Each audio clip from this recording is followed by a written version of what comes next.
अगर स्टूडेंट्स के राइट के लिए टीचर्स प्रोटेस्ट करने उतरते हैं जंतर मंतर में, तो इसमें गलत क्या है? उनको लाठियों से क्यों पीटा जाता है और ऐसे क्यों मारा जाता है कि उनके हाथ टूट जाते हैं? उनके साथ इनह्यूमन बिहेवियर क्यों किया जाता है? मुझे आप बताओ, वैसे पुलिसकर्मी जो इस वीडियो को देख रहे हो, क्या आपने अपने स्टूडेंट जीवन में हार्डशिप्स का सामना नहीं किया? क्या आपको कभी ये नहीं लगा कि यार एक नंबर से छूट गया, यार इस बार नहीं हो पाया, अगली बार फिर ट्राई करता हूँ? लेकिन वो जो अगली बार वाला सिस्टम होता है, एक साल प्रतीक्षा करना, एक साल दोबारा तैयारी करना कितना कठिन होता है, क्या आपको नहीं मालूम?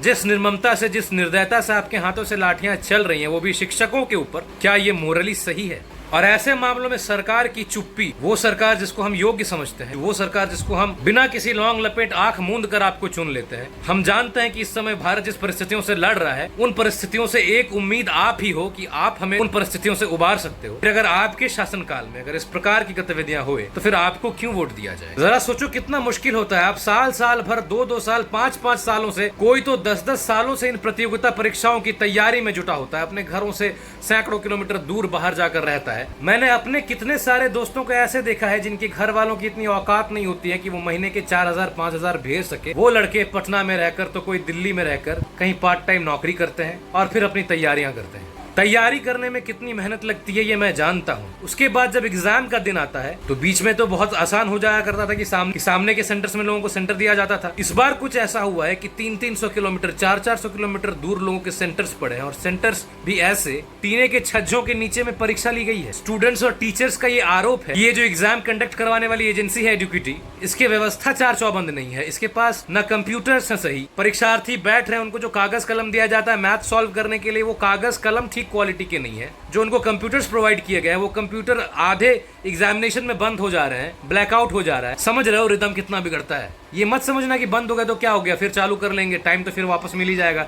रिदम बिगड़ जाता है भाई। मैं इस दर्द से एक पैसा भी अनभिज्ञ नहीं हूं, मैं सब कुछ समझ सकता हूं स्टूडेंट्स के ऊपर क्या बीतती है सारी चीजों को लेकर। सेंटर्स में ऐसा देखा गया कि सेंटर के दरवाजों पर चिपकाया गया है कि 9 बजे तक एंट्री हो जानी है, लेकिन एंट्री शुरू हो रही है 9:04 में। ये क्या चल रहा है? कुछ सेंटर्स में पूरे के पूरे तीनों पाली के परीक्षा कैंसिल कर दिए गए। मतलब स्टूडेंट 400 किलोमीटर ट्रैवल करके वहां पहुंचे परीक्षा देने, उसके बाद उनके सामने एक नोटिस टंगा हुआ मिलता है कि आपकी एग्जाम कैंसिल कर दी गई है, आप अगले डेट पर आइए। एग्जाम तो अगले डेट पर हो जाएगी, लेकिन मोरली कितना तोड़ा जा रहा स्टूडेंट्स को, आप समझ रहे हो? टीसीएस जो इससे पहले एग्जामिनेशन कंडक्ट करवाती थी, उस दौरान ऐसे कोई भी प्रॉब्लम नहीं आते थे। उस टाइम तो स्टूडेंट्स ऐसे प्रोटेस्ट नहीं करते थे। आज क्यों कर रहे हैं? आज अगर कर रहे हैं तो सच में व्यवस्था में दिक्कत है, गड़बड़ी है, तभी तो प्रोटेस्ट कर रहे हैं। अगर प्रोटेस्ट कर रहे हैं तो इनके प्रोटेस्ट को सुनो, इनको त्वरित न्याय दो, इन पर लाठियां चला दे रहे हो आप। एसएससी ख्वाब होता है स्टूडेंट्स का। जिन घरों में जिनका बाप राजमिस्त्री का काम करता हो, जिन घरों में मजदूरी करती हो, जिनकी माएं दूसरों के यहाँ जाकर बर्तनें धोती हूँ, उनके बच्चे आंखों में ये ख्वाब सजाते हैं कि मैं जब जैसे ही मेरी नौकरी होगी, मेरी माँ को दूसरों के घर